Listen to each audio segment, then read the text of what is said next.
Hello, everybody. We are staying right on the theme in this group. Right now, we are talking about how to take a brain-based case history.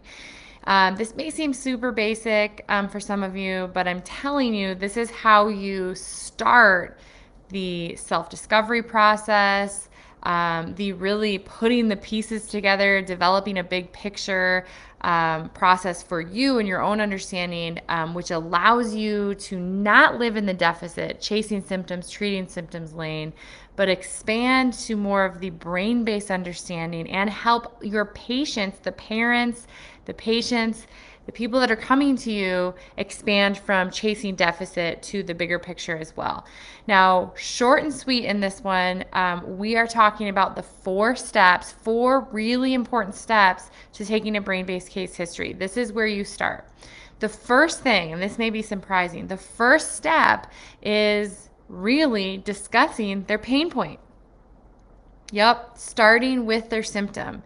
A parent comes to you with a hyperactive child and they are like, hey, my neighbor said to come here. I have no idea why I'm in your office, but my neighbor said to come here because maybe you can help with my kid's hyperactivity.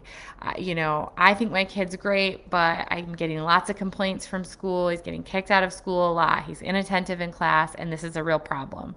We don't want to medicate, or we're already medicating, or we did medicate and we didn't like it, or whatever. We're looking for solutions. So one of the things that we tend to do when we're in this brain-based lens and we're like, hey, we don't treat symptoms, is we may intentionally, unintentionally, verbally, non-verbally, with our actions, with our procedures, we may really kind of glaze over, discredit, discount the pain point, which is they're coming to us because they have a symptom, they have a problem, and they think that we might be able to help them, even if they don't understand why.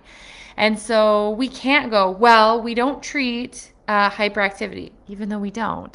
We can't start by saying, well, we're looking at the nervous system and that may be impacting the way your child is, engaging in their environment and why they're having to move their body and they're impulsive and all of this stuff. No, we start with their pain point. We say, tell me more about that.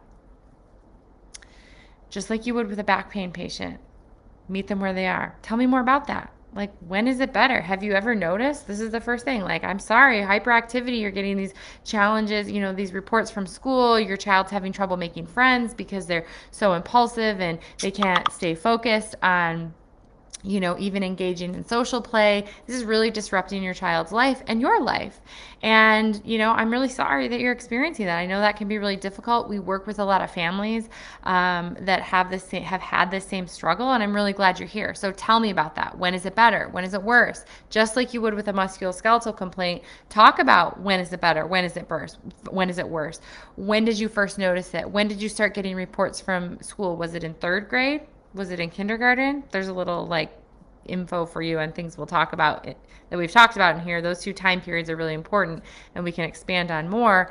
But ask these questions. The second step, and we can go into in other videos on what those answers to those questions mean. Some of you may know because you've taken the certification series, or you've been in the Focus Academy for a while, or you've listened to other videos, whatever.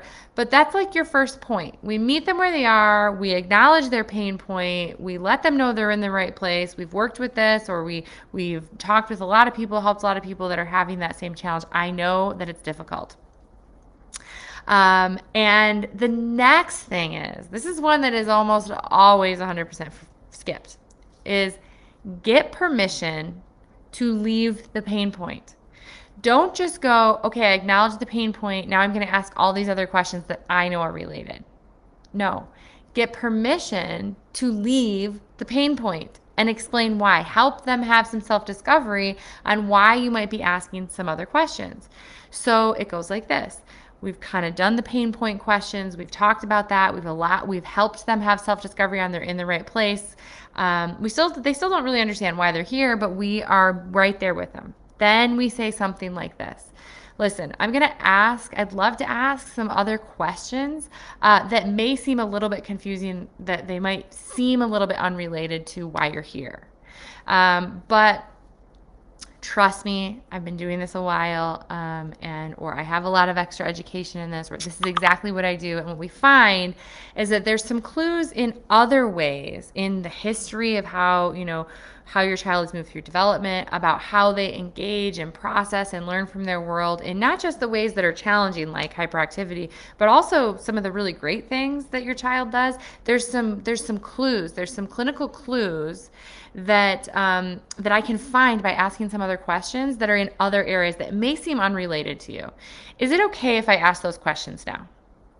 So we've given them control, we've given them prediction, we've helped them have some self-discovery, and we've opened the door with their control and permission for us to start asking some questions that we already told them they're going to seem unrelated, but we've already told them that they are related. And so we've built credibility in like, wow, I'm not just hopping around pretending I'm the expert in all of these things. Even though they don't know why they're not related yet, they are like, wow, she knows that they're related. And so you see, this is so valuable. Meeting them where they are, getting permission, using our language for self-discovery at every single step of the way, then allows us to go to step 3. And step 3 is where we then start to expand from that pain point, that deficit, into our brain-based understanding, into our hierarchies of development. Okay, so your child is, when they're hyperactive, they're more hyperactive in these areas, and their hyperactivity typically looks like they're moving and touching, or they're making a lot of noises. That tells me, focus doctors who've learned the hierarchies, that tells you a lot about what tools they are using to engage and process their world. Well, let's expand that. Let's look at the whole hierarchy. Let's talk about early life development. Let's talk about stress in early life. Let's talk about what the autonomic state was like in early life and now. How is sleep? How's digestion? How's the kid's skin? How about how did they move in early life? Did they latch? Did they have trouble latching on both sides? Were they able to turn their head? Did they like tummy time? Even if I've got a 12-year-old that's in here, and by the way, tell mom, it's okay if you don't remember all of these things. You're not a bad mom. Most people don't remember all of these things. You have to say that first. So you're asking these questions, and all we're doing is we're following the hierarchy of development. The hierarchy of development, the first hierarchy, which you learn in certification series, is you learn that it's called your watch and wonder hierarchy. We start with infantile movement reflexes. We move into gross motor and fine motor, and then auditory verbal, right?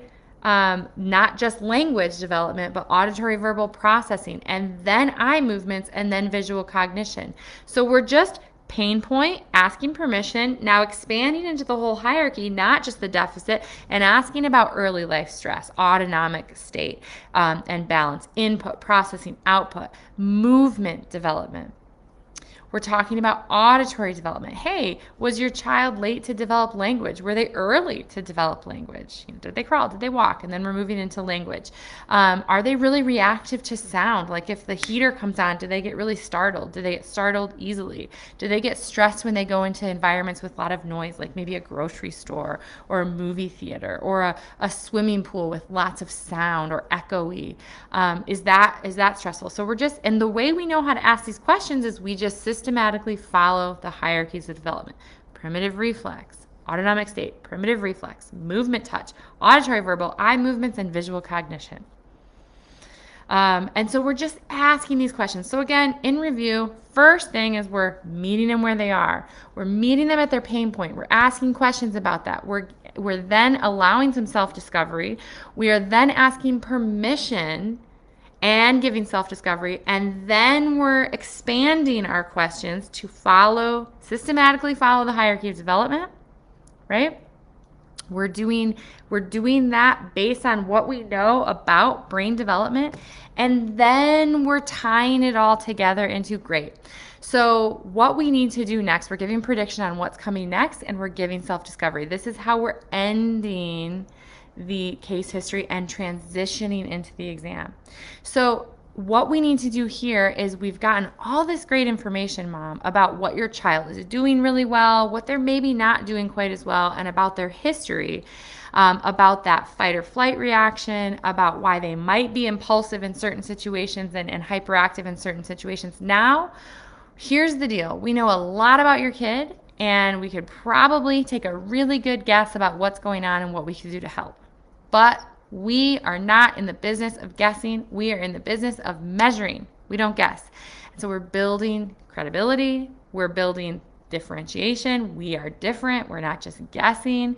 We are not putting your kid in a box. We actually need to measure. We're moving into the exam. Now we're going to do this exam, and focus doctors, you know, in the exam, one of our communication pegs is we're saying in the exam, we really need to ask and answer the two big questions. We know, first of all, your kid is not bad just because they're having hyperactive challenges. They are engaging in their world in this way that is maybe not typical.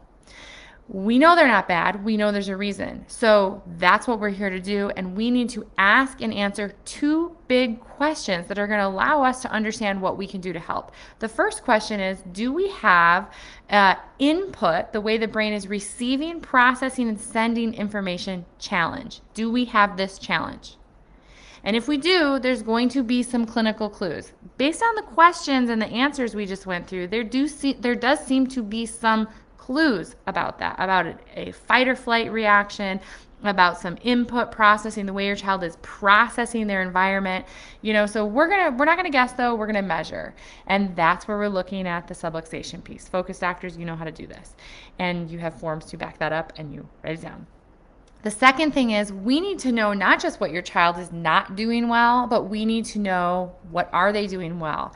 How are they processing their world? How is your child when he becomes hyperactive in a school setting? What is he doing to process his world? Why is he demonstrating that behavior? When we can do that, when we can understand what tools he's using to process his world, then we can get information on what to do to help him become more efficient. So that's what we're going to do in the exam. So we've done this: meet them where they are, build credibility, build rapport, get permission, expand our questioning and understanding based on systematically following the hierarchy, and then we lay the foundation for the exam, again, building self-discovery, credibility, asking and answering the two big questions to say, hey, this is going to uncover what we need to do next, and I'm going to tell you after we put all this together and do the exam what clinical tools would be best to help your child.